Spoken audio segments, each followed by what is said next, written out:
Assalamu alaikum wa rahmatullahi wa barakatuh, brothers and sisters. Jazakallah khair for joining us today for the second week of our Friday study circles online. Could I just confirm, can you all hear me?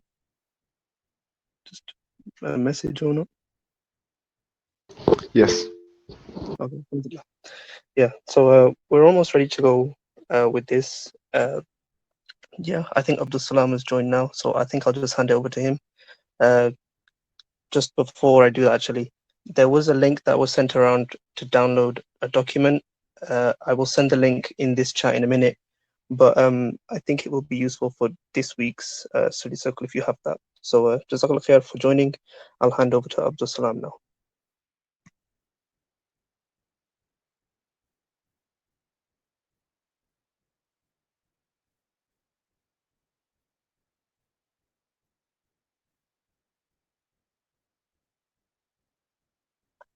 I think you need to unmute your mic.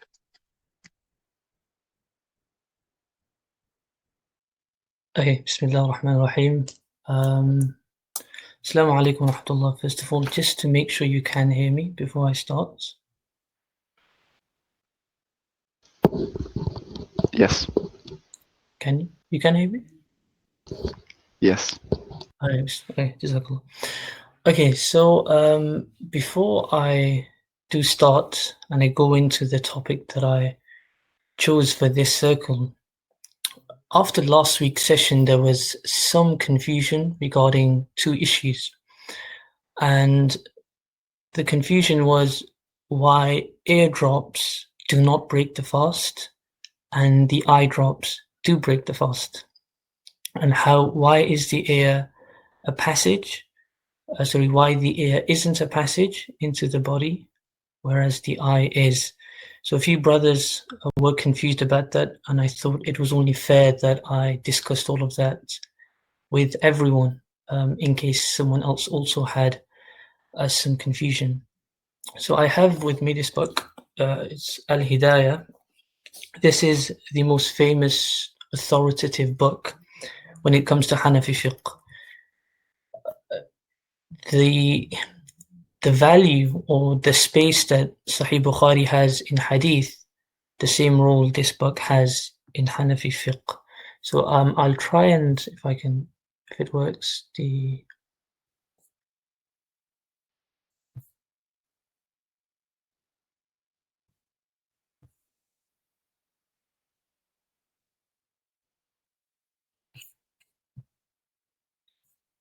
okay. So this is where, this is from my copy, and I've selected the passage where the Musannif, the author of this book, he talks about the different passages that enter the body and break the fast. So I'll quickly rephrase it so it's easy and you can go back and refer back to this. I'll quickly find what he says from here, from where the red arrow is. He says, وَمِنْ احْتَقَنَ أَوْ اسْتَعَطَّ أَوْ أَقْطَرَ فِي أُذُنِهِ أَفْطَرَ. So the first passage he talks about is the back passage. The second, أَوْ اسْتَعَطَّ, someone who takes something in his stomach via the nose. And the third one he mentions is the ears, udun. These are the three passages that he mentions that are passages to the body, and he says aftara, these would break the fast. Why? لقوله صلى الله عليه وسلم, because the Messenger of God said, الفطر مما دخل, whatever enters, whatever enters the body breaks the fast. Now, if I just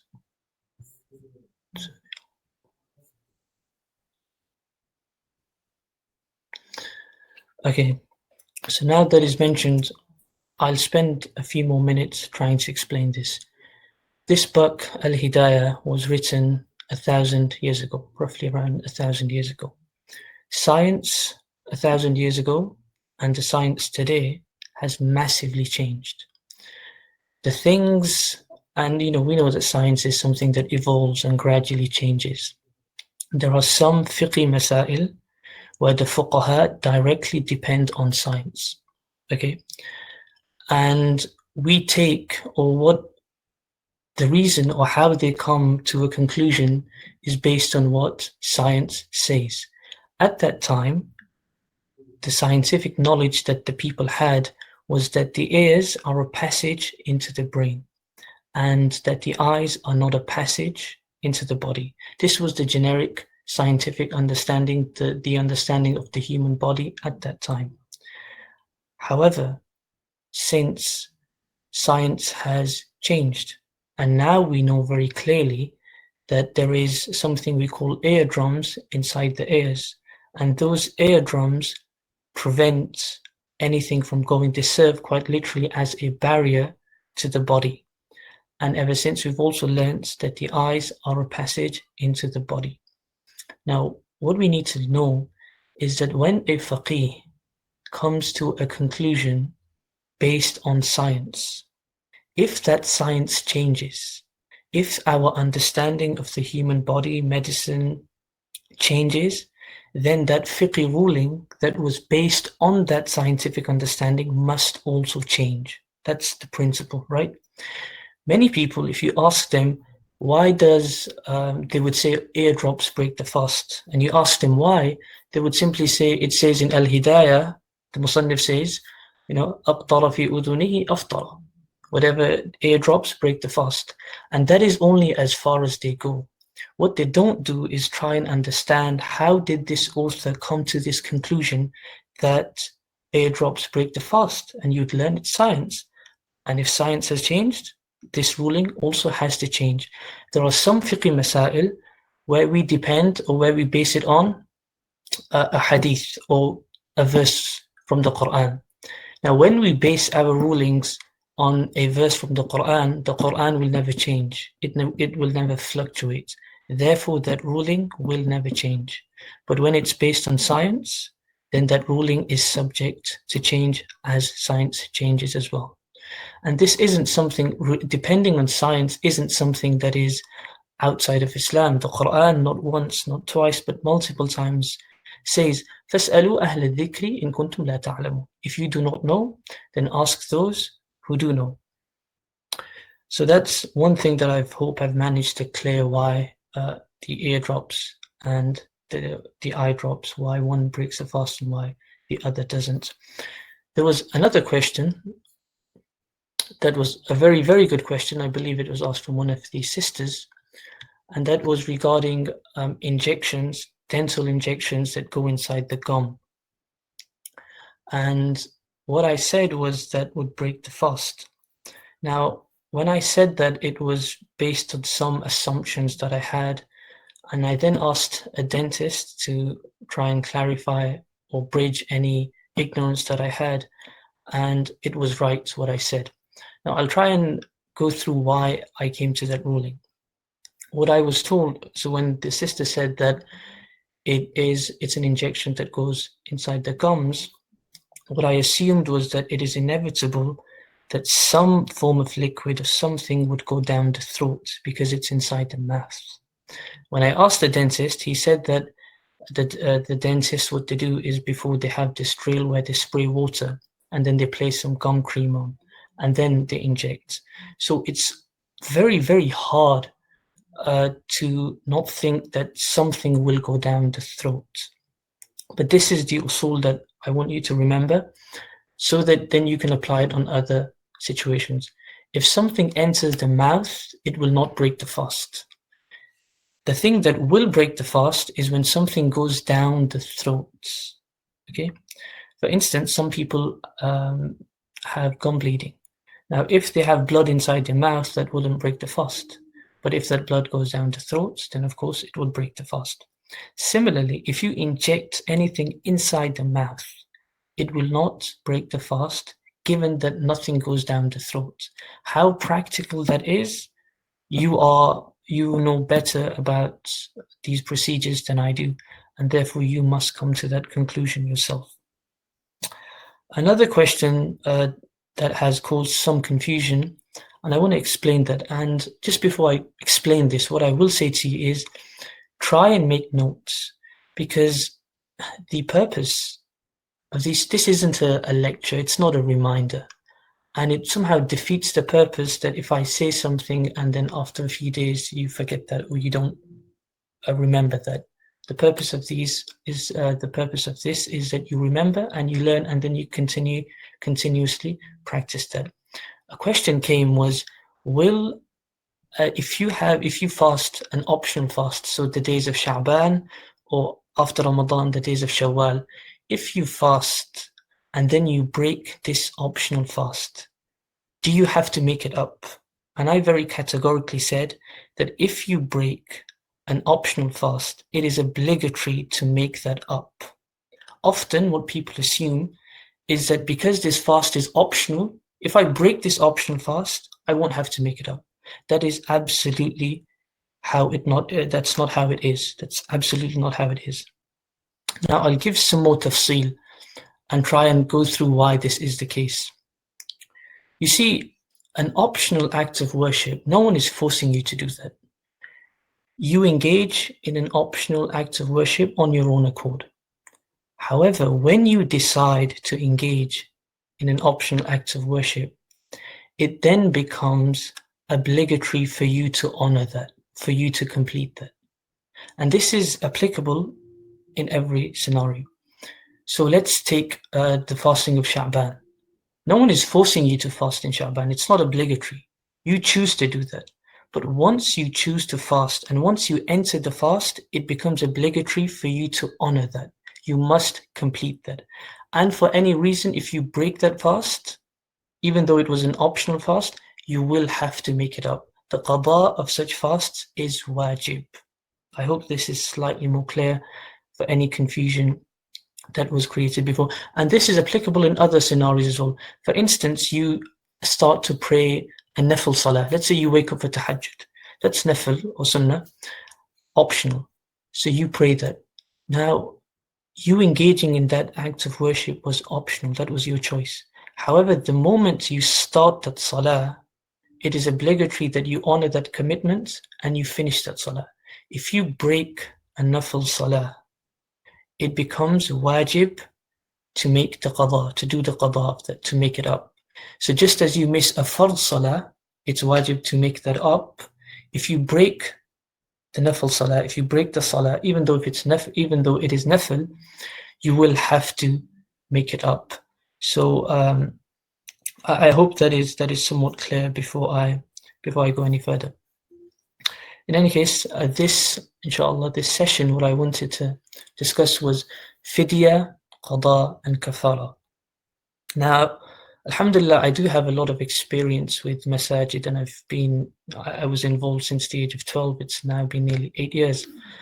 So one thing that I can tell you from experience is, without interruption, every single year, there are questions about this. It's not that complicated, the difference between fidya, kaffara, and qada. However, people somehow ask every single year these questions. And I feel that it's not that hard to learn. So what I want to do in this session is actually try and simplify this as much as I can, so that you know about these rulings, and that not only do you know, but you can also benefit other people as well. Another thing that I've learned from experience is that the best form of learning is in fact teaching. The more you teach, the better you learn. The more you consolidate that information. I think it was Einstein who said that if you can't explain something, you haven't understood it well enough. So even if it's a sibling, a family member, a brother, whoever that is, try and teach them this. And when you teach them, it will inevitably increase your own understanding of this. Amir al-Mu'mineen Einstein. This isn't trying to be serious here. Okay, I'm joking. Okay, so what I've tried to do is I've tried to simplify these three terms: qada, kaffara, and fidya. And in that PDF file that Fahad very kindly made for me, over there I've written my definitions of these. So if I can do that.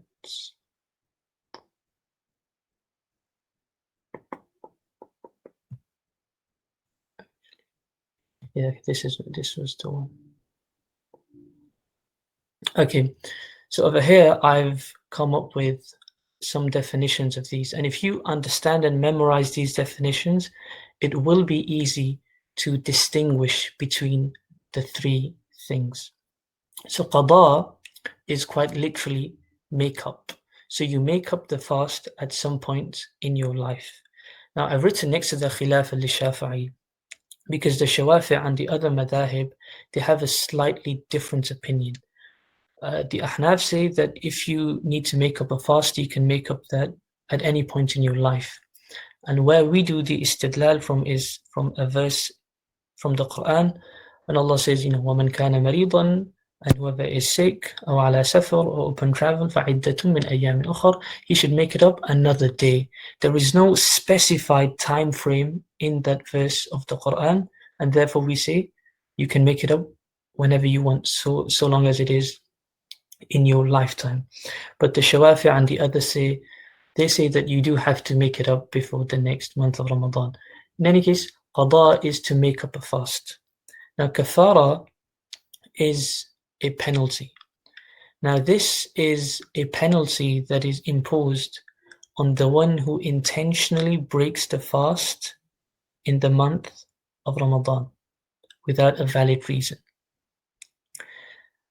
And the punishment is, first of all, you free a slave if you can. Now, because the concept of slaves doesn't exist anymore, that would not count. The next thing is that you fast for 60 days uninterrupted, back to back. So for 2 months, essentially, you keep a fast without an interruption. And if there is some sort of interruption in those 60 days, you have to start from zero again. And after that, if you are unable to fast for 60 days for whatever reason, it has to be a genuine medical reason, then you must feed 60 masakin. These are 60 people who are needy. That's kafara. And then there is another term, fidya, which I've translated here as compensation. Now this is charitable compensation for those with a long-term illness or underlying health condition. Now, you do have that document, so please go and refer back to that, but I'll try and explain it as much as I can over here. Understand that when you miss a fast in Ramadan, you will fall into one of these three categories. There will not be a fourth category, okay? And that is, either you will have to make up the fast on its own, so you won't have to do anything else, or you will have to make up the fast but also pay a penalty, okay, kaffara. Now why is that? It's important to understand that as well. You see, the penalty is precisely for those people who break the fast intentionally in the month of Ramadan. And when you intentionally break the fast in the month of Ramadan, what you do is that you violate the sanctity of the month of Ramadan. It's a very blessed month that Allah subhanahu wa ta'ala has given you. He's made fasting obligatory upon you. And when you break that, you almost insult this month. And therefore, based on that, you are told that not only will you have to repeat the fast, but because you violated the sanctity, there's now a punishment. You must pay that punishment as well. That's two. Okay?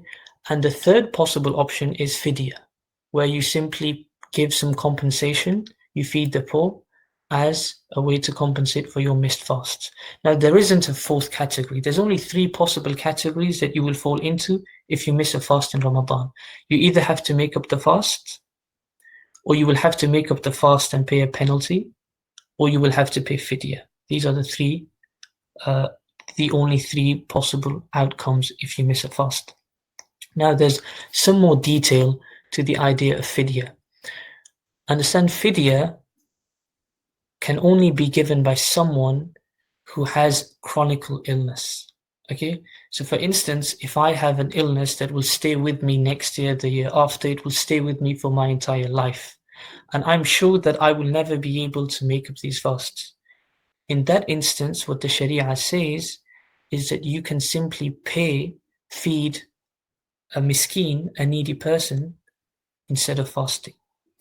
However, if I have a circumstantial illness, a short-term illness, so if in the month of Ramadan, if I have fell ill, and because of my illness, I can't fast for 6 days. But because this is a short-term illness, and at some point in my life, I will become healthy, and I will be in a position to fast again, I cannot give fidya. I cannot pay. I must repeat the fasts if I am able to do so at some point in my life. This fidya is reserved only for those people who have chronic illness and that will never be fit enough to fast again. Often what happens is, if you have a circumstantial illness, let's say you have a headache or whatever, and you say, oh, I missed my fast in Ramadan because of health. Therefore, what I must do is I can pay fidya because it was an illness. No, that's not how you do it. Because you are in a position to make up the fast at some point in your life, you can't pay. What you will have to do is that you will have to make up the fast at some point. Now, just some more details to that as well. What is fidya? Fidya is feeding the miskin, feeding the needy person.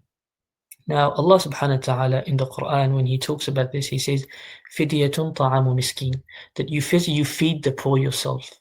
So the priority is that when you feed the poor person yourself. Often what happens is we simply give money, and when we give money, that's our fidya, and that's it, it's done.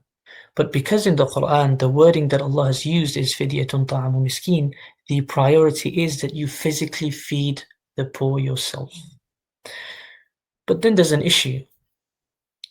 In some places, you don't have poor people. Now, the word miskin, it comes from the word maskan, which means quite literally needy. And the fuqaha have translated differently what needy is, but the most simple translation is someone that isn't guaranteed provision. So he isn't sure after 4 days where my food is going to come from. It's quite hand-to-mouth stuff. That person qualifies as miskin. Now, in some places, it's very hard to find a miskin. In impoverished places, poor places, it's very easy. You have a lot of needy people. So say in Iraq, India, Bangladesh, Bradford, you'd find a lot of miskins there. It's very easy. It's quite impoverished. But say, a place like Iceland or Switzerland, where there is no one that is genuinely eligible for this, what do you do then? And only then, what you do is you try and you send that money to a country where there are needy people, and then you feed them over there. But what we also need to understand is that when we feed the poor, we feed them for 2 meals, right? We have to feed them for 1 day. It's 2 meals. Where do we get that from, that we have to feed them for 2 days? You see, in the Quran, Allah doesn't say that you have to feed them for 2 meals. In any hadith, it isn't mentioned. It's actually a companion called Ibn Abbas, radiallahu anh, who said that fidyatun ta'amu miskin means that you feed a needy person for 1 day. And 1 day consists of 2 meals. What is important to understand is that when you feed the poor, it has to reflect the standard of your own meal. Okay, so if you are used to having a very grand meal, something very grand, but when it comes to feeding and paying your fidya, you give him a pot of noodles. That's not how it's going to happen. What you give him has to be exactly the same as what you have yourself. Okay, now in a place like England or in other places where there is a safety net, you have social security, no one really starves over here. What you do is that you try and figure out, okay, what is the average cost of my meal? Is it £5, £6? And then you would multiply that by 2, so you'd have £12. And then however many fasts you have missed, you would pay that. Now, what people tend to do is that if they live in England and they send some money to, say, Bangladesh, they will pay according to the Bangladeshi standard. So if having a handsome meal in Bangladesh costs, let's say, the equivalent of £2, they will pay £2. That isn't how you do it. Because the priority was to feed someone in your own land, but because there is no one here, when you choose to send it to a different country, it has to be the same currency. So it has to be £10, or sorry, £12 we said, and you translate £12 into whatever takas it equals to, and then you would give it like that. What we try and do is we try and cheat the system and say a good meal in Pakistan costs, say, 200 rupees, we'll just give that. That isn't how we do things. So it's very important. Two things over here. The food that you feed the poor should reflect the food that you eat yourself. And if you choose to send it abroad, then it has to be the amount of that value in your own country, and you simply translate that. Okay. Another thing is, that's coming back to kafara, punishment. The Shawafi', I'll mention another opinion. The Shawafi', what they say is that you have three options. Okay, you can either free a slave, or you can fast for 60 days, or you can feed 60 people, 60 masakin. And they say that you can choose any one of them. So you can choose, that's your decision. You can do whatever you want to. But the Ahnaf are very strict and say that you can't choose. Only if due to circumstances you can't do one, only then will you be allowed to go to the other. So if you can't, for some very valid medical reasons, if you cannot fast for 60 days, only then will you have the liberty to feed 60 people. And you see, it's a wider argument, but it's worth having. You see, what is the purpose of punishments? It doesn't have to be from an Islamic perspective, just from a general legal perspective. Why do we introduce punishments? Is it to punish the criminal? No, that's not the purpose. The purpose of introducing punishment is to stop the crime, to deter people from committing the crime. Punishing the criminal is only a way of completing the ultimate outcome, our ultimate goal, and that is to stop the crime. The Shafi'i way, what that does is that it creates an unnecessary hierarchy. So if I have money, right, I won't want to fast for 60 days. I'll be very clear. If you have the option between fasting 60 days or paying for 60 people, if I have the money, I'm definitely going to pay for 60 people, right? Because it is common sense. Now, what this does is that it creates a hierarchy. The poor will have to fast for 60 days, and whoever's rich, he can simply pay. But what the Hanafi viewpoint is that whether you're rich or you're poor, you must adhere to this structure. So that's very, very important to understand as well. Now, I'll create a few scenarios, and then we'll try and assign those to the three different categories. So if someone is traveling, right, and due to his travel he misses a fast, what will he have to do? Will he have to simply make up the fast or also pay a punishment, a kafara? And the answer to that would be, what he would have to do is that he would simply have to make up the fast. He wouldn't have to pay the penalty punishment, because he didn't do it intentionally. Allah subhanahu wa ta'ala has given that concession to him. So because Allah has already said in the Quran that if you are traveling, you are exempted from fasting. However, if you are fasting and for no valid reason you break the fast, then what happens is you fall into the second category.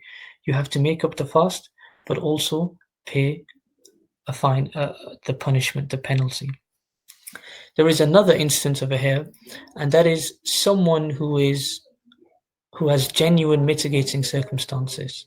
And I gave this example last week, and I think it'll help to refresh that, but also in this context as well.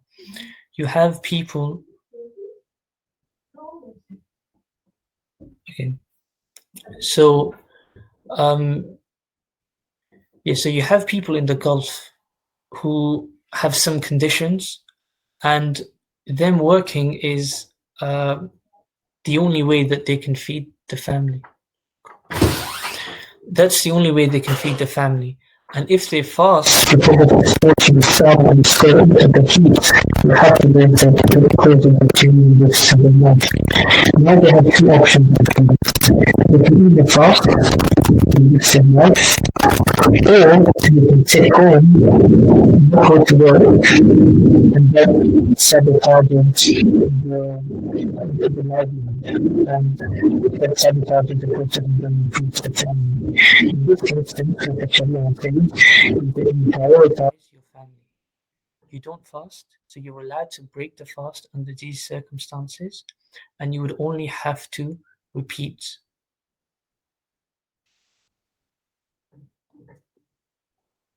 Okay, is it better now?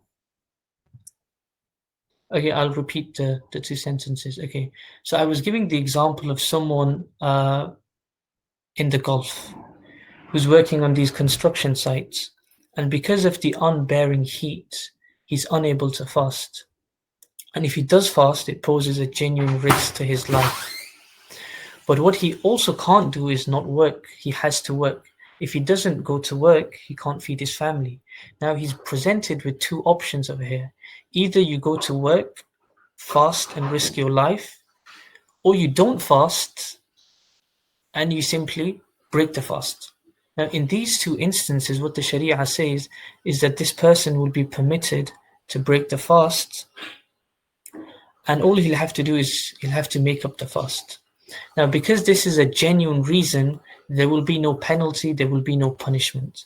The punishment, the kaffara, the idea of fasting for 60 days or feeding 60 people, this will only come into play when you break a fast intentionally without a valid excuse. When there is a valid excuse, you are allowed to miss the fast and you will not be punished. For this particular reason, you see, outside of the month of Ramadan, if you're fasting and you break the fast intentionally, you simply have to make up the fast. There isn't a penalty, even though you've intentionally broken the fast.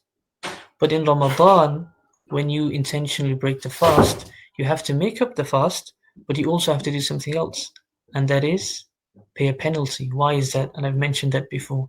It is because inside Ramadan, when you break a fast, you've committed two major sins. One is the breaking of the fast, but then the other one is that you violated the sanctity of this month.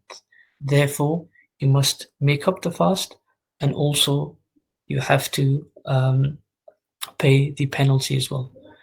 A very important question is for sisters, right? Now, females, they go through a cycle every month where they are unable to fast.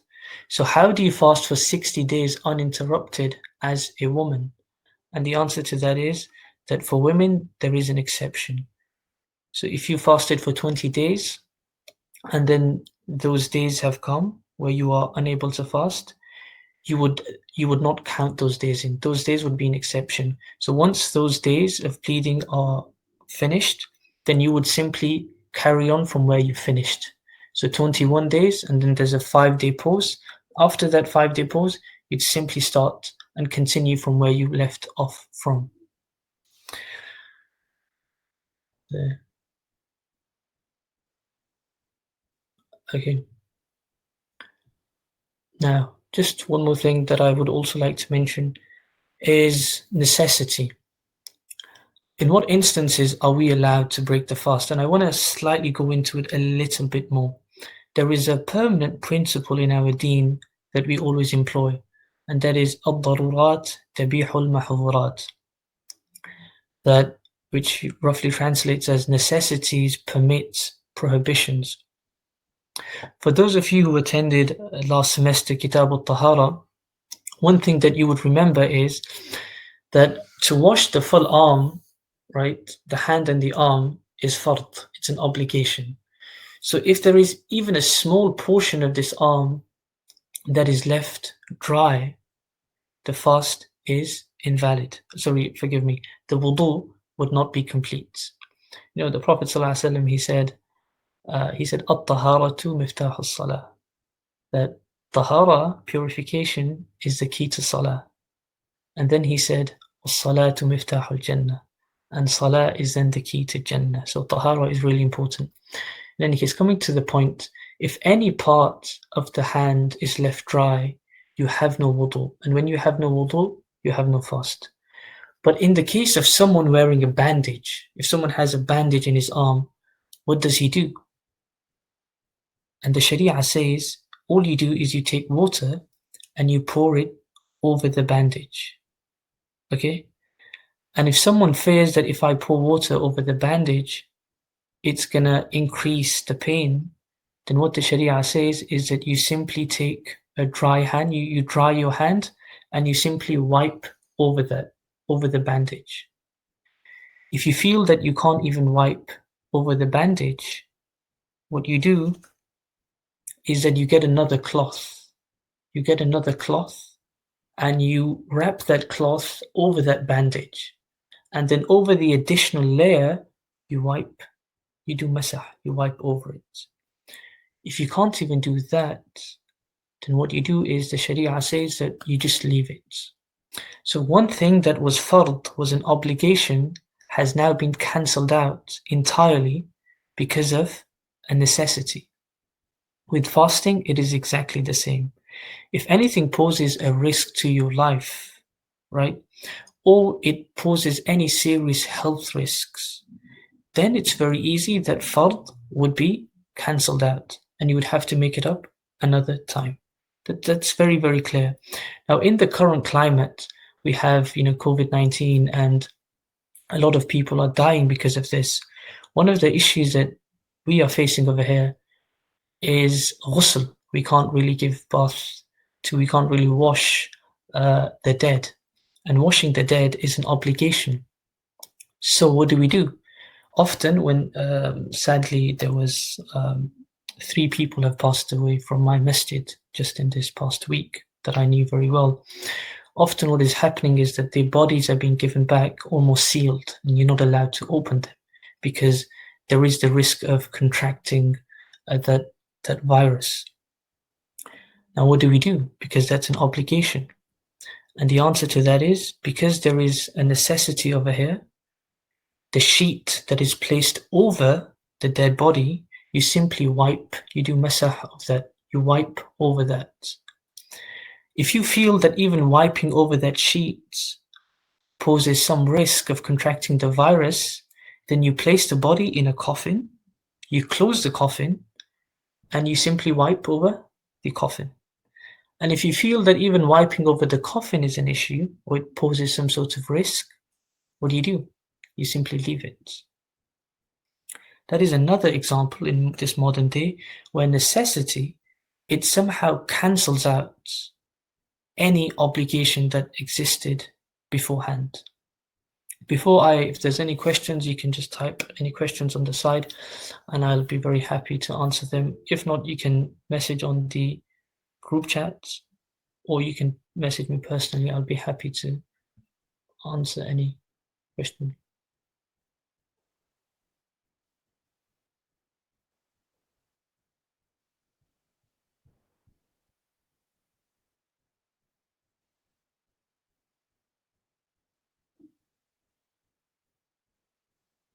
Oh yeah, that's actually a good question.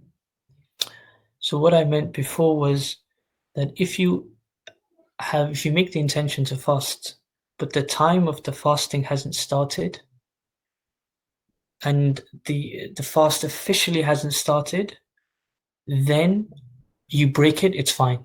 So if I simply intend that I'm going to fast tomorrow, and before the fasting time has started, I change my intention, that's fine.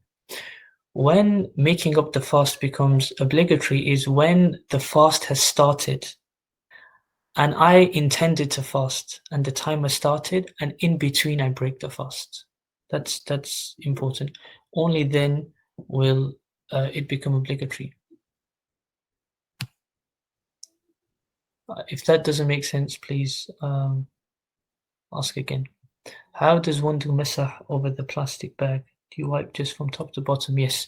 So you'd have the plastic bag and you'd simply wipe over that.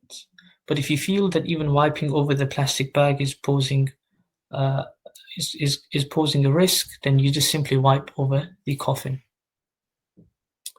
So yes, I'll repeat that the previous thing that I mentioned is that if you intend to fast, okay, but the time of the fast hasn't started, and before the fast officially starts, you change your mind, then it's fine. But once the time of the fast, once you have entered the fast, and then you break the fast, even if it's an optional fast, you will have to make it up. Hope that's clear. If someone has COVID-19, can they miss the fast? Okay, so there's some detail to that, some tafsil to that. COVID-19, some people have mild symptoms, and some people it's quite serious. So if you have mild symptoms and the doctor says that you can fast, then it is okay. Then you will have to fast, sorry. But the most important thing over here is that that's not me. It's not my profession. That's not my field. I don't know about medicine. When it comes to medicine, we have to go to doctors and ask them. One of the reasons why we've closed Jum'ah and these masajid is not because we wanted to. Our viewpoint is useless over here. You have to ask those who know. And when the doctors and medical experts said that holding Jum'ah will inevitably pose the risk of mass transmission, we closed the masajid. So when it comes to COVID-19, you would have to ask a doctor. And if a doctor says that you are allowed to fast and it doesn't pose any serious risk to your health, then you would have to fast. But also understand that COVID-19 is a short-term illness, okay? And therefore, if you miss any fasts due to COVID-19, you would have to make them up. You can't pay fidya, okay? Yusuf, so do you use water or dust for the wiping masah? So what you could do is you could use dust or soil for as a tayammum, dry ablution, or you could simply wipe over that with either dust or soil. If not, even with empty hands, if you simply touch the floor and there's some slight dust on your hand and you wipe it with that, it's fine. The tayammum will be done. Okay, one thing that I'll also mention, and if there's any more questions, I'll be happy to take, is that some people, and this often happens in Pakistan and in other countries, is that there are some people who are genuinely poor and they also have medical conditions, which means that when it comes to the penalty, they can't fast for 60 days, but also they can't pay, right? They can't feed 60 people because they're poor. So what do? Because we only have three options. You either free a slave, you fast for 60 days, or you feed 60 people. What if you can't do any one of these? Then what do? And that's an interesting question. And the answer to that is that if you are genuinely unable to do any of them, then what you do is you feed as many people as you can. So if I can't afford to feed 60 people for 2 days, then what I do is if I can feed 5 people, then I feed 5 people. And alongside feeding 5 people, I must continuously make istighfar. I must ask Allah subhanahu wa ta'ala for repentance and also try and do as much as I can. What I see because I've spent a lot of time studying in Pakistan and other places, what I learned is that I'm from Kashmir, that's where my village is. In Kashmir, you have women who are very poor, but when such issues arise, what they do is that where they make food for themselves, they'll make some more food that they can. So if there's 4 people in the family and they have enough food for 8 people, what they will do is that the 4 people from the family eat, and then the 4 needy people, that food is given, and that's all they can do, and that is fine. You can do that, and also you seek Allah subhanahu wa ta'ala's repentance. The reason is the same that I mentioned before. This was an obligation, right? Feeding 60 people was an obligation, but due to necessity, she wasn't able to do that, and therefore that obligation is cancelled out.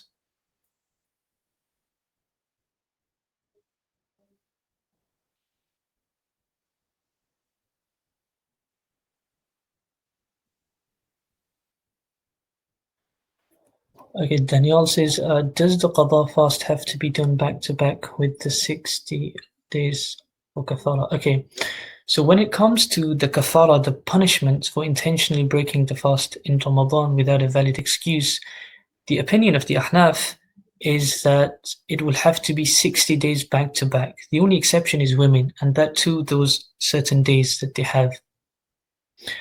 Okay, and if you break, so if you fast for 25 days and there's one day where you don't fast, then you have to start again. So it has to be done back to back, uninterrupted, according to us.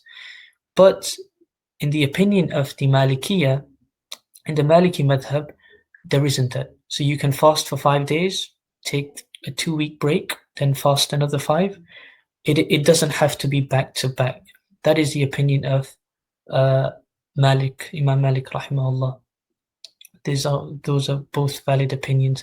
But over here, let me mention one thing again, and that is when you adopt a different madhab. So for instance, you adopt one madhab, I'm a Hanafi, and I take the Hanafi opinion. If I choose to take the Maliki opinion, it should be based on reason, based on knowledge, and based on intellect. Often what I see people doing is that the madhab that is the most lenient on one issue, they simply follow that. And the fuqaha, the biggest of fuqaha, have actively said that this is absolutely not what you should be doing.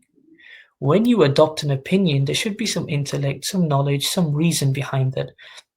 The Malikis say, oh, interruption isn't, you are allowed to fast 60 days without them being back to back. Because that is the easy opinion, I'll adopt that. That isn't the way. What you should do is actually go down to the evidences that they use, and based on evidence, you should make a decision. In my masjid, where I'm at, we're 90% Hanafis, alhamdulillah, I should also say. And what often happens is when it comes to issues of fidya and kaffara, someone will come to me and say, okay, so I have to fast for 60 days. I can't feed 60 people, right? And I say yes, even though there is another opinion of Imam Shafi'i who says you can do both. You can, if you want to fast for 60 days, you can. If you want to feed 60 people, you can. But I very intentionally do not tell him that opinion. And the reason why I don't tell him that opinion is because I know them, and I know that as soon as they find and learn of a different opinion that is more lenient, they will be like, oh, that's a very valid opinion. I'll just take that. It's Imam Shafi'i, it's not a joke. So sometimes I do that by purpose, but here it's for study purposes, and therefore that's why I'm mentioning all the different opinions that exist. Do we class being poor? Being under the nisab, not having enough food for a day. So not having enough food for a day would be the correct answer to that. So if you just barely have enough food for yourself and you don't have any food for anyone else, then you're allowed that obligation will be waived off. Got a question on my personal phone. That is, I'm assuming someone didn't want to ask it over there. That's fine. And it's about abortion. Even though abortion, try and make it the fiqh of fasting so it's more relevant, but I'm happy to take that question as an exception. The issue of abortion. Now, the issue of abortion is subject to a lot of debate amongst the 4 schools, whether it's permissible or not, and if you do it, then what is the punishment? So I'll try and briefly explain the opinions. In the Hanafi, Maliki, and Shafi'i, Daniel, that's a good question. I'll come back to that. So in the opinion of the Ahnaf, the Maliki, and Shafi'iyya, before the 120th day mark, you are allowed to abort the child, and in some opinions, without a valid reason. However, after the 120th day mark, if you want to abort a child, it's impermissible to abort a child unless there are genuinely extenuating circumstances. Those circumstances have also been listed by the fuqaha, and that is if you fear for your life, or if that child was as a result of extramarital relationship, and you feel that, and you have a fear that if I give birth to this child, someone will kill me, or it's going to put me in a lot of trouble. These are the only reasons that someone is allowed to abort a child after the 120th day mark.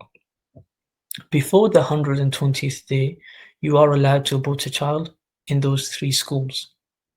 Now, me personally, in principle, I am a Hanafi. I do take the Hanafi opinion. But on this issue, I diverge from the Hanafi opinion and I take the Maliki opinion. And the reason why I take the Maliki opinion is that according to the Malikis, how do I put this? The moment the female and the male contribution merges together towards procreation, the moment that happens, it is haram to abort a child, in the opinion of Imam Malik. Why does Imam Malik have that opinion? It is because the process of giving birth to the child has started. So day 1 of pregnancy, the process has started. And therefore, if you abort the child, even after 10 days, you are sabotaging the process of that birth. And therefore, it would be haram. And they use some evidence, and that is, I definitely agree with that opinion, and I take the Maliki opinion on that issue. The Hanafis and the others, when they say the 120th day mark, it is based on a hadith of Rasulullah sallallahu alaihi wasallam, when he said that after 4 months, the angel comes and he blows the soul into the child. The process of ensoulment takes place. And therefore, they say that before the soul is blown, you're allowed to abort the child, but after ensoulment, you are not allowed to abort the child. There's a very interesting book that I'll just plug in over here. It's written by a German scientist, and his name is Thomas Eck, and he's dedicated an entire chapter to the issue of abortion. And in the very end of that chapter, what he says is that scientifically, and I did confirm this with some of my friends who are doctors, that scientifically, the 120th day is when the child undergoes a significant brain development. And what he said was that it was the 120th day, and the Prophet ﷺ said that the soul is blown also on the 120th day. And he said that that is a material indicator of the process of ensoulment taking place. And that was very interesting. Also, as I'm on this issue, so what some people tend to do is that the doctor does tell them before. Okay, so so the doctors tell the parents before that your child will have severe disability, or he's going to have Down syndrome, or whatever. They tell them, and based on the fear of the child being disabled, what they do is that they abort the child. They essentially kill the child. Now, some fuqaha have conditionally allowed that to happen before the 120th day mark, and the majority haven't. And I want to just go through this opinion. Some people, what they do is that they fear how they will feed the child, or where they will, or how they don't have the financial capability to bring up a child, and based on that, they abort the child. In the Quran, Allah subhanahu wa ta'ala very categorically addresses this issue, and He says, نَحْنُ نَرْزُقُهُمْ وَإِيَّاكُمْ.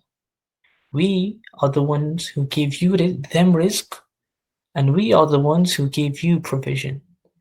So why are you fearing about giving them rizq when it is Allah subhanahu wa ta'ala who is the one who gives all sustenance? The Prophet ﷺ, he said that when the process of ensoulment takes place, the angel writes down his rizq and all the sustenance that he is to get in the world. And therefore, when the child comes to this earth, he brings his rizq with him. He quite literally brings his sustenance with him, because it is already written. And if you genuinely believe that it is Allah who gives rizq, then you shouldn't be worried about how you are going to feed your children. And that is very, very sad. It happens a lot in the third world countries where people abort the child. But coming back to the issue of aborting the child based on medical reasons, or the fear that they will be disabled or have serious handicaps. Last year, 1 month before Ramadan, there was a brother who came in the masjid, and he said he had 2 children, and both the children were severely disabled, and he had the 3rd child as well. And someone said to his mother that the fact that he has 3 disabled children is a form of Allah's punishment on him. That's Allah's punishment that he has 3 disabled children. And he came and he asked me that, is that true from an Islamic perspective? Have I really done some things and Allah subhanahu wa ta'ala is punishing me by doing this? And that was extremely, extremely painful to listen to. And I'm just going to sort of end on this note. If there's any questions, I'll take them as well. If you have disabled members in your family, understand that you quite literally have someone from Jannah inside your house, right?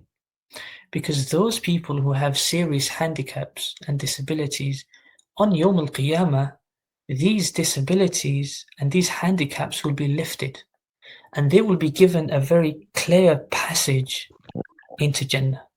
Very clear. There will be no accountability of those who are seriously disabled. They will be given a very clean passage, a very straightforward passage into Jannah. And that's why I say care for them, protect them, dignify them, because on Yawm al-Qiyamah, it may be this disabled individual who will ask Allah subhanahu wa ta'ala on your behalf that He may intercede for you. On account of your care, Allah subhanahu wa ta'ala may forgive you. So we really need to shift. Our idea of disabled people, and let's look at them as a blessing from Allah subhanahu wa ta'ala rather than a burden. And I hope that inshallah clears some of the issues regarding abortion. Okay, so what is the ruling on a dentist that puts some non-essential medicine in the fasting patient's mouth that has the possibility of going down the throat? Are they sinful for doing this? Okay, so the general principle is that inserting anything inside your mouth that is non-essential is makruh. It's disliked to a point where gargling is extremely disliked in wudu, because it poses the risk of something going down the throat. Now, if it's non-essential, you shouldn't be taking any injections anyway. Okay, and especially if it's injections that has the risk of something going down your throat, you should definitely refrain from that. Can the dentist put it in his patient's mouth? Yeah, I'm trying to explain that. So what he should do is the dentist should not do that, and he should be cautious of the fact that he is fasting. If it's non-essential, he should wait till after Ramadan and then take that injection. And if it is essential, then he's allowed to take it.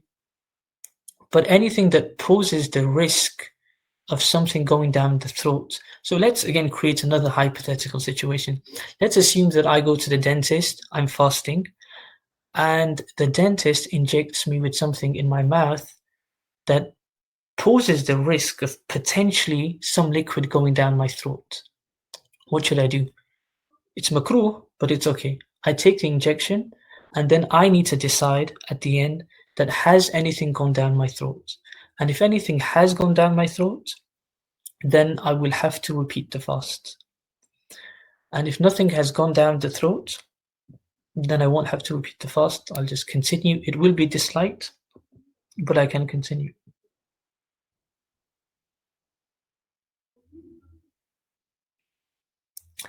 If a person needs to swallow medication every 4 hours out of necessity, would this break the person's fast? Absolutely. Because when you swallow something by way of mouth, of course, it goes into the body and it will break the fast. Okay, there's one more question over here as well. So would this person need to do fidya? Yusuf, I did explain that fidya is only for those people who have long-term illnesses. So the person that you've mentioned over here, if he's broken his fast, but it's a circumstantial short-term illness that he will recover from, then he can't give fidya. He'll have to make them up. But if it's a long-term illness, and it means he will never really be in a position to fast again, then he can pay fidya. I hope that is slightly clear. If you genuinely forget to fast one day during a 60-day kafara period, what do you do? Do you carry on where you left off the next day, or do you have to start from zero? That's a good question. The answer to that question is, now, you see, it has to be genuine, right? You have to genuinely forget. It can't be like, oh, I've just forgot. Allah subhanahu wa ta'ala knows what's in, يَعْلَمُ السِّرَّ وَأَخْفَى. He knows what is in the open and what is in the hearts, what is secret. So if it's a genuine mistake and you genuinely forgot about it, which is very unlikely because it's 60 days, right? So after 20 days, you pretty much know that I'm going to fast tomorrow. So I'm very slightly skeptical of how someone can do that. But if you genuinely do forget that you were meant to be fasting, then that's an exception. Then you just continue from 21, that's fine, given that it is forgetfulness.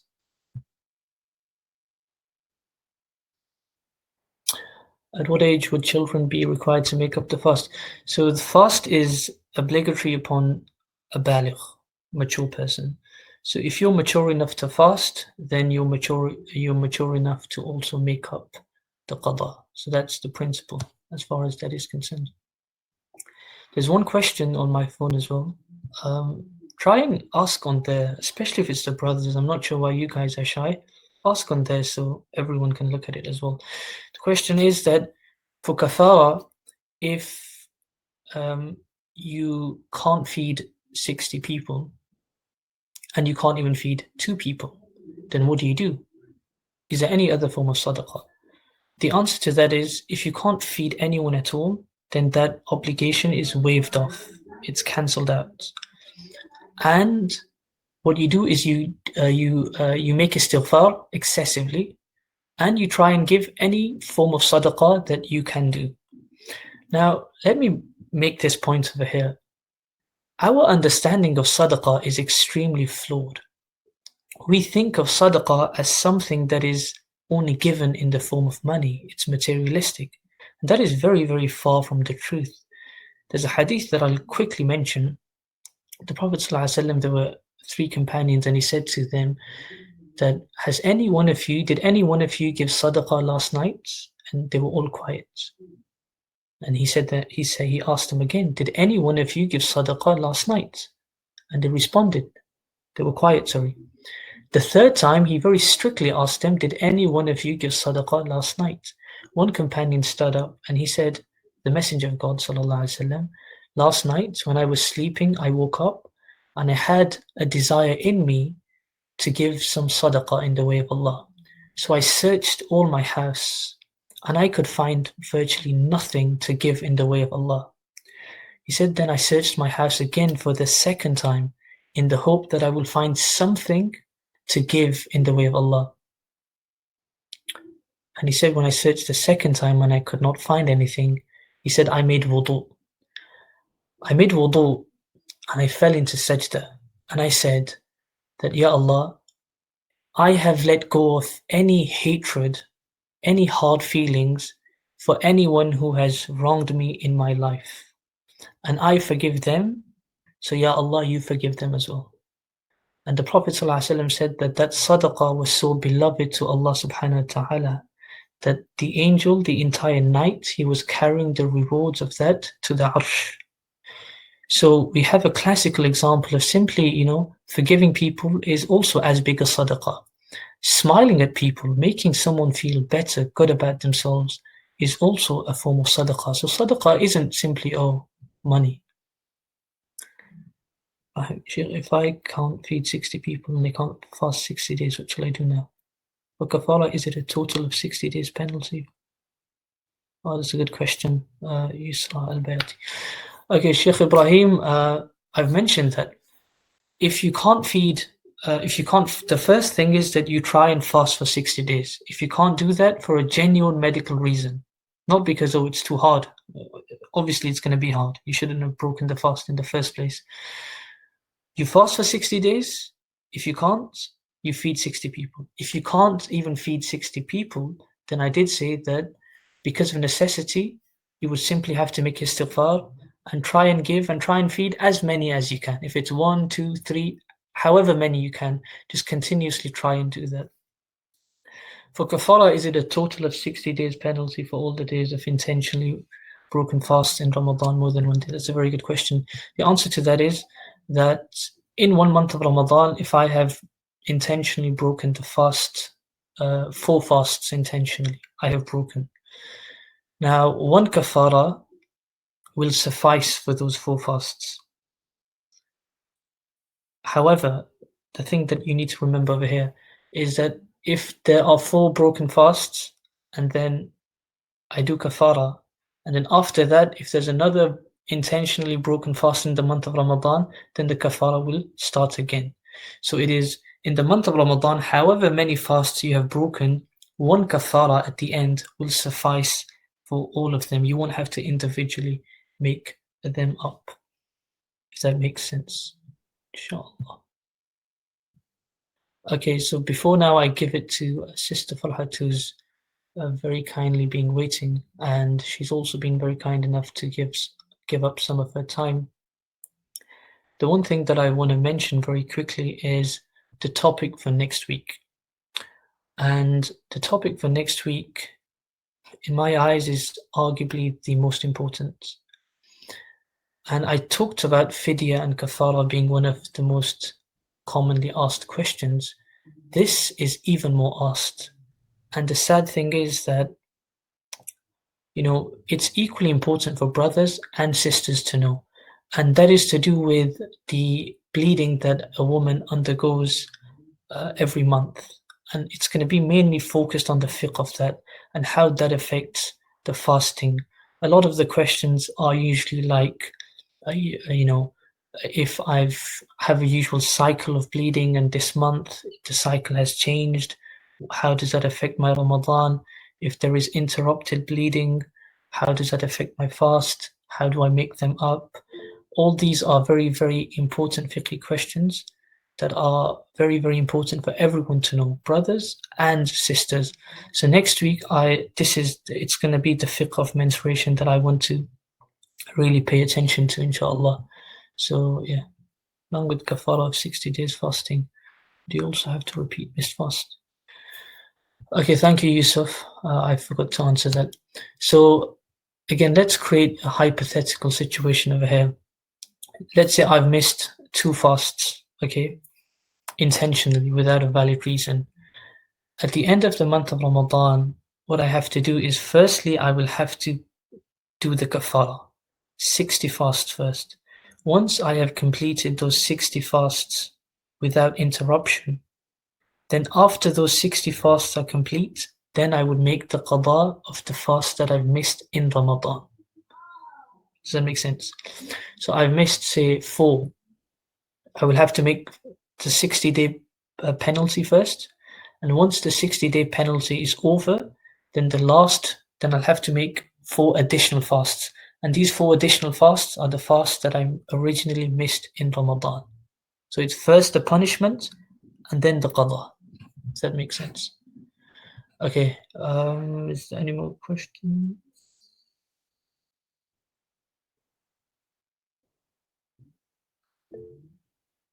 Okay, jazakallahu khair.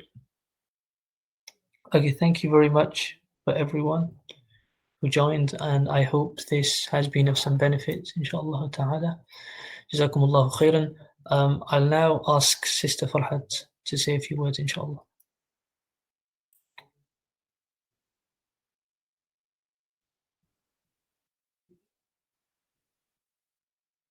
Is she still on? Is she gone? I can't see who's here and who's not.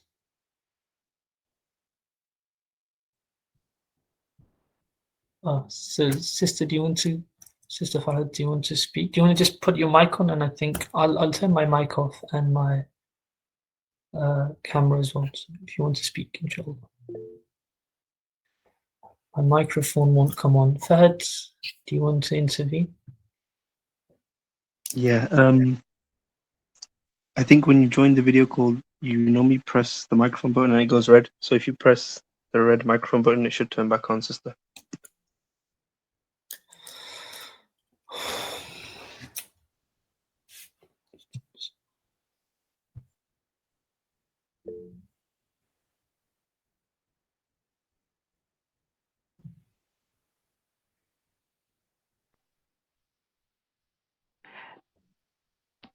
Okay.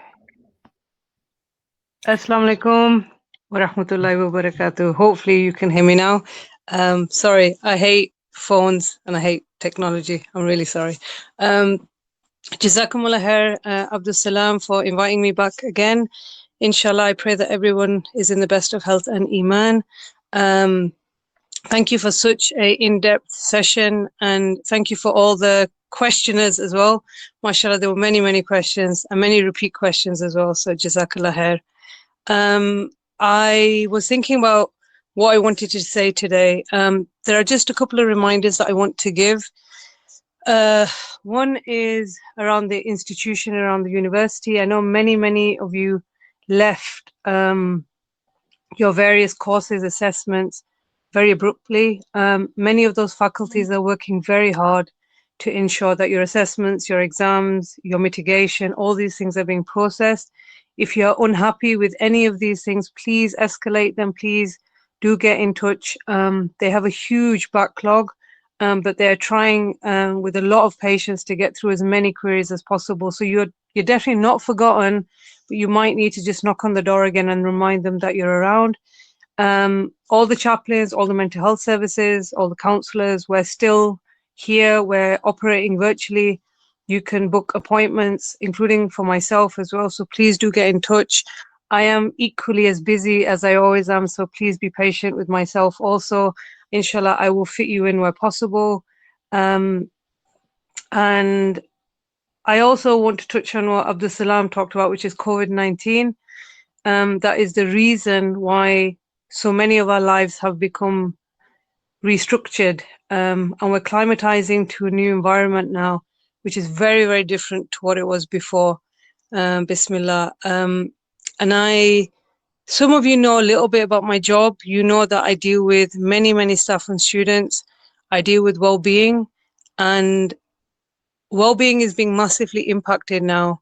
A lot of you are internalizing what is going on. Many of you are suffering with more anxiety and stress, and many of you have never lived in a condition like this before. I have never lived like this before, and we are having to learn very quickly a new way of life, and we're learning that we don't have the same privileges, the same rights, the same access to many blessings that Allah gave us before. My reminder last week was on gratitude, and I was thinking about what would be my reminder today. And I was thinking my ability to be grateful directly links to my opinion of God. And what I think of God impacts my ability to be grateful. So what is my opinion of God? And there is a term, and Abdus-Salaam can repair it for me because my Arabic is not very good. So it's Husn Adan, I think, and it's to have a positive opinion of God. And I was thinking at this time of being repeatedly told by the news and the papers and the social media that we don't have human rights anymore. We can't go to the shops. We can't congregate. We can't eat together. We can't have weddings. We can't do many things. You almost feel stripped of all the things that make you who you are. And I was very concerned about potentially what is our opinion of God at the moment? What is our opinion of the Creator who gave us these conditions as well? And that does directly impact how grateful you are. This was sent to us from God for a reason. And we have to maintain the best composure, the best opinion of Him. in all situations, in all conditions. I saw a hadith, and it was from Abu Huraira, may Allah be pleased with him, and he narrated that the Prophet ﷺ said, having a good opinion, having a good expectation about your Lord, exalted be He, is a part of good worship. And I was thinking, the ability to think positively of God is part of your ibadat. And if that is suffering at the moment, if you're not able to have that opinion, then you need to talk to Him. You need to spend time with Him, and you need to find a way back. And I've spent hundreds of hours with many of you trying to find that path back for you. And I would encourage you to think about that over the next few days and weeks before Ramadan, because we want to be grateful for Ramadan. We want to be grateful for the condition that we're in. And I know it's easy to say that when you see everything that is missing from your life, but maybe it would be worth tonight considering what extra things you have in your life, the extra time that you have with your family, the extra time you have to do wudu and not run between lectures and pray on time, the fact that you are less distracted, the fact that you can reflect for once and you're not cluttered by noise. So for me, gratitude is undeniably linked to my opinion of God. And we know that all the affairs of a believer, whatever they are always good. So I pray that we can continue to maintain that relationship. We can continue to have a positive opinion of God. We can be grateful in all circumstances, inshallah. And also just to say that, again, if anybody is struggling with anything from academics to personal life to spirituality, please do get in touch. I am around. Often the journey is much easier when we have a companion. And somebody did ask me, what is my definition of a chaplain? And my definition, if I could put it simply, is a guardian. And guardians are not there to necessarily judge you or punish you. They're there to serve you and help you. So that is a role for myself and many others who occupy the role as a chaplain. So Jazakumullah khair, Abdus-Salaam, for asking me to come back and speaking to the wonderful people on this group, inshallah, and forgive me for any shortcomings. I hope that all made sense in some framework, inshallah. So Jazakallah khair. Jazakallah khair. Just before I give it to Fahad, if I can just take 2 more minutes and mention just mention one more thing. That is the hadith of Rasulullah sallallahu alaihi wasallam when he said, "Talabul ilmi faridatun ala kulli Muslim." Ibn Nasai, he collects his hadith that seeking knowledge is obligatory upon every single Muslim. Now, this is knowledge that is the basic knowledge of Islam, is fard. It's obligatory upon every single human being, or every single Muslim rather, to learn. And the fiqh of fasting, hayd, nifas, tahara, salah, these all form the very basics that every single Muslim should know. Just adding on to the point that Sister Farhat very beautifully made of gratitude. When I was speaking to one of my teachers abroad, he was talking about how the biggest issue for those who are in quarantine in that part of the world is how we are going to feed our children if we don't go out. And that brought a lot of perspective, because as young people over here, our biggest concern is boredom, right? How are we going to spend this much days at home having nothing to do? And yet over there, it's how are we going to feed our children? And sometimes it is these small things that we are completely oblivious of. And if we continuously remind ourselves of these blessings, it becomes far more easier to worship Allah subhanahu wa ta'ala. Jazakallah khair. Okay, Fahad, you can take over. Jazakallah khair, Abdus-Salaam, and Jazakallah khair, Sister Farad, for the truly amazing words and insight into the sort of thought process that we should be instituting into our lives in a post-COVID world. Jazakallah khair, all of you. Just a couple messages from the ISOC now. We hope that these Friday weekly classes anyway are useful to all of you.